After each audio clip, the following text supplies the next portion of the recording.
کہہ رہی ہے میں 4 سال سے آپ کے بیانات سن رہی ہوں, میرا گھر تباہ ہو گیا, میرا گھر اجڑ گیا, میرے برباد ہو گئی, میں یوں ہو گیا. تو میں نے کہا بیٹا یہ ان کا میاں کہیں دوسری شادی کر رہا ہوگا. اپنے آپ سے میں کہہ رہا ہوں, اپنے آپ کو بھی بیٹا کہہ سکتا ہے انسان, سمجھانے کے لیے نا کہ تو یہ بیٹا باپ کی بات زیادہ سنتا ہے. تو میں اپنے آپ سے کہہ رہا ہوں بیٹا یہ کہیں شادیوں وادیوں کے بیان ان کے میاں نے سن لیے ہیں, اب وہ ہر وقت گھر میں شادی کی رٹ لگا کے رکھی ہوگی انہوں نے, تو اب یہ مسئلہ چل رہا ہوگا پھڈا اس وجہ سے ہو رہا ہے. تو انہوں نے ٹھیک ٹھاک سنائی, میرا بیڑا غرق کر دیا, مجھے تباہ کر دیا. میں کب سے آپ کو کتنے دنوں سے نمبر تلاش کر رہی تھی. میں نے کہا سن لو بیچاری دکھی ہے, تسلی سے اپنی بھڑاس نکالنے دو, پھر میں آرام سے پوچھوں گا ہوا کیا. پوری بھڑاس انہوں نے نکالی. تو میں نے کہا وہ آپ کے میاں نے میرے شادیوں پہ بیانات سنے ہوں گے, اس وجہ سے آپ کہہ رہی ہیں نہیں شادیوں وادیوں پہ تو نہیں, وہ تو کرتے رہے, مجھے اس سے کوئی وہ نہیں ہے. میں نے کہا پھر کہہ رہے ہیں آپ ہمیشہ جوڑ کی بات کرتے ہیں, برداشت کی بات کرتے ہیں, جوڑ برداشت.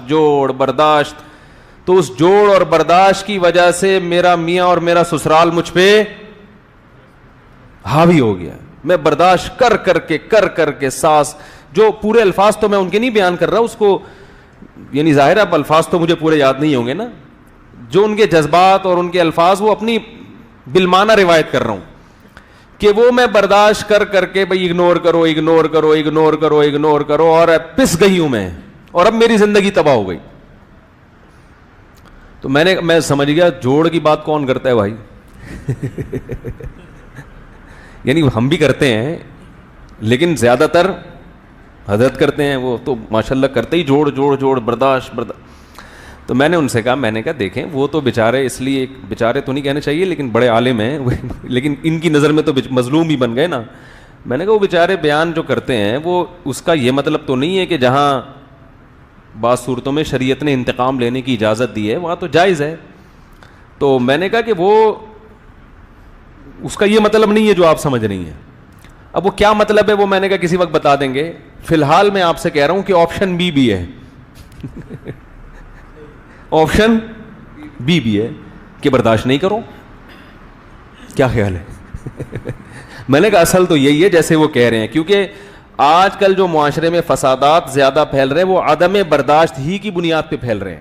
لیکن اگر آپ کا معاملہ ایسا ہے کہ اتنا ظلم ہو رہا ہے کہ بہت ہی ظلم کی چکی میں آپ پیس رہی ہیں, تو آپشن بی بھی ہے. وہ کہہ رہی میں برداشت کر کے تھک گئی ہوں. میں نے کہا آئندہ سے برداشت بولو بھائی نہ کریں. میں نے کہا قرآن میں اللہ کا ارشاد ہے وَجَزَاءُ سَيِّئَةٍ سَيِّئَةٌ مِثْلُهَا, برائی کا بدلہ اسی قدر برائی. یہ اللہ نے اجازت دی ہے, لیکن اللہ نے آگے ترغیب کیا دی, فَمَنْ عَفَا وَأَصْلَحَ, جو معاف کر دے اور اصلاح کر رہے معاشرے کی, تو فَإِنَّ ذَلِكَ مِنْ عَزْمِ الْأُمُورِ, یہ بڑے دل گردے کا کام ہے. یہ بہت پیغمبروں کی سنت ہے. اس میں ایک ہمیں اس آیت سے کیا پتہ چلتا ہے کہ نمبر 1 کہ اسلام میں بدلہ لینا بھی بولو نا بھائی جائز ہے. ایک بات تو یہ پتہ چلتی ہے, بدلہ لینا بھی کیا ہے جائز ہے. نمبر 2 معاف کرنا افضل ہے, لیکن کب؟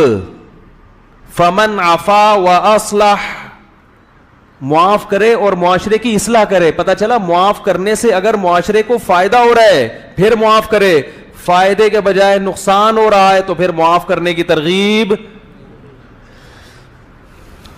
بھائی بول لیں اتنی خوبصورت بات کی ہے میں نے, اللہ نے کی ہے, میں نے نہیں کی ہے.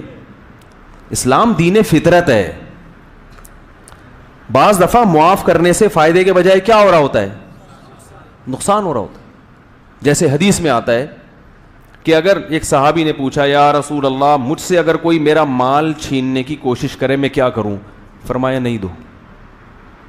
یا رسول اللہ وہ مجھ سے لڑتا ہے, فرمایا لڑو تم بھی. یا رسول اللہ وہ مجھے قتل کرنے کی کوشش کرتا ہے, فرمایا اس کو مار دو جان سے. آپشن بولو بھائی بھی, کیا کرو اس کو مار. پھر نبی نے ترغیب دی, فرمایا اس نے تمہیں اس لڑائی کے دوران قتل کر دیا تو تم شہید ہو, تم نے قتل کر دیا تو وہ جہنم میں. شہادت کا مرتبہ مل رہا ہے کس پہ؟ پھڈا کرنے پر. کیوں؟ یہاں معاف کرنا بھی جائز ہے کئی ڈاکو چھیننے کے لیے آئے تو ضروری نہیں ہے کہ آپ لڑ کے جان ہی دے دیں اپنی, ضروری نہیں ہے. لیکن ترغیب کس کی دی جا رہی ہے کہ لڑو اپنے حق کے لیے. کیوں؟ یہاں معاف کرنے میں اصلاح نہیں ہے, لڑنے میں اصلاح ہے. تم نے چھوڑ دیا, وہ آیا اور ایک دو پنچ لگائے اور مکہ بھی مارا اس نے, اور بندوق بھی ہے اس کے پاس. قتل کرنا جب جائز ہے جب بندوق سے آپ پر یعنی اسلحہ دکھا کے آپ سے لڑ رہا ہو. ویسے اگر مکے بازی ہے پھر قتل کرنا جائز نہیں ہے کسی کو. بھائی اصل آپ کو پتا ہے نا کہ آپ مار بھی سکتا ہے آپ کو, تو دفاع میں آپ اس کو مار سکتے ہیں. تو یہاں معاف کرنے میں اصلاح نہیں ہے, یہاں انتقام لینے میں معاشرے کی کیا ہے. کیونکہ اگر ان لوگوں کو آپ چھوڑ دو گے کل یہ کسی اور کا بٹوا چھینے گا. میں نیو کراچی میں امامت کیا کرتا تھا, وہاں کے لوگ جب کسی ڈاکو کو پکڑتے ہیں تو اس ڈاکو کی شہادت سے پہلے اس کے تمام صغیرہ کبیرہ گناہوں کو معاف کرتے ہیں. وہ یہ ان کا اصول ہے. آپ چلے جائیں نیو کراچی میں, کوئی ڈاکو پکڑا جائے نا جس کے پاس بندوق ہو, تو وہ اس کے جتنے بھی کبیرہ اور صغیرہ گناہ ماضی میں علانیہ سرہ, ہاتھ سے گناہ کیے, زبان سے, آنکھوں سے, ہم جیسے دعا مانگتے ہیں نا, اللہ میرے تمام صغیرہ گناہ کبیرہ گناہ جو چھپ کے کیے, جو علانیتاً کیے ہو, جس کا تعلق حقوق لباس سے ہو, جس کا حقوق, سارے گناہ اس کے کیا ہوتے ہیں. کیونکہ حدیث میں آتا ہے مومن کو کانٹا بھی لگتا ہے تو اس کے گناہ معاف ہوتے ہیں. تو سوچو جب نیو کراچی والوں کی چترول لگتے ہوں گے اس کو, تو کانٹے سے جب گناہ معاف ہو رہا ہے, کیونکہ اس طرح مارتے ہیں, وہ اس طرح مارتے ہیں, میں نے وہاں خود دیکھا ہے کہ اس کو پھر مار مار کے نا, ایک موٹر سائیکل چھیننے والا ڈاکو تھا, اس کو پکڑا, ہم بھی وہیں موجود تھے, اس کو لوگوں نے مار مار کے پتھروں سے جو جس کے ہاتھ میں آ رہا ہے مارا اس کو. اور جب پولیس آئی ہے, تشریف لائی ہے پولیس کافی ٹائم گزرنے کے بعد, تو دیکھا کہ اس کی سانسیں چل رہی ہیں کہ نہیں چل رہی. ان کو یقین ہو گیا کہ یہ تھوڑی دیر میں اس کا انا للہ ہونے والا ہے. تو انہوں نے کہا کہ جب مکمل انا للہ ہو جائے تو ہمیں اطلاع, کیونکہ اب لے جا کے نہ ہسپتال لے جا سکتے اس کو, ٹھیک ہے نا, اور کچھ بھی ہو سکتا ہے نا. تو اب تو مار دیا. ویسے تو پولیس کوشش کرتی ہے بھائی ڈاکو کو چھڑوائے لوگوں سے, تاکہ جو بھی عدالت میں کیس چلے اس کے اوپر. لیکن جب پولیس والوں نے دیکھا کہ یہ تو اب مر گیا ہے اور اب انا للہ اس کا ہونے والا ہے, تو انہوں نے کہا انا للہ ہی ہونے دو پورا اس کا. تو وہ نتیجہ, پھر جب وہ ڈاکو کو مارا نا بہت زیادہ لوگوں نے, تو ایک صاحب میرے پاس آئے, ترس کھا رہے تھے ڈاکو پہ. کہنے لگے مفتی صاحب جمعے کا بیان کریں, بولیں لوگوں کو اللہ کا واسطہ ایسا تو نہ کریں بیچارہ. تو میں نے کہا ایسا تو نہ کرو کہ اس کو بیچارہ کہو, اس کو بیچارہ تو نہ کہو. ایک موٹر سائیکل کے چکر میں کتنے لوگوں کی زندگیاں یہ چھین چکا ہوگا, کتنی جوان عورتوں کو بیوہ کر چکا ہوگا, کتنے بچوں کو یتیم کر چکا. یہ ایک موبائل اور ایک بائک اور ایک گاڑی جو مال ہے اس سے لوگوں کی جانوں سے کھیلتے ہیں. یہ لوگ قابل ترس, ان کو معاف کرنے والا اس لائق ہے کہ اس کو چوک پہ لٹکا دیا جائے. جو ڈاکو کو پکڑ کے چھوڑ دینا, میری گورنمنٹ ہو تو میں اس کے لیے قانون بناؤں گا کہ ڈاکو تو نہیں لٹکے گا, تو پہلے لٹکے گا. تو نے چھوڑا کیوں اس کو؟ لوگوں کی زندگیوں سے کھیلنے دے رہے ہو آپ اس کو. اس قسم کے جو مجرمین ہیں قرآن ان کی معافی کی اجازت نہیں دیتا. ہاں ایک قرآن کہہ رہا ہے الا الذین تابوا من قبل ان تقدروا علیہم.